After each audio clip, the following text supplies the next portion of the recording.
أنت عظيم عظيم عظيم يا الله، أنت عظيم عظيم عظيم يا الله،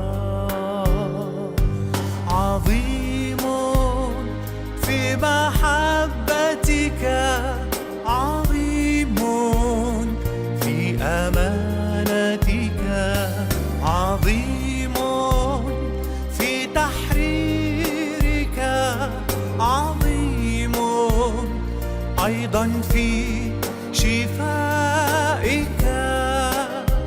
أنت عظيم عظيم عظيم يا الله، أنت عظيم عظيم عظيم يا الله،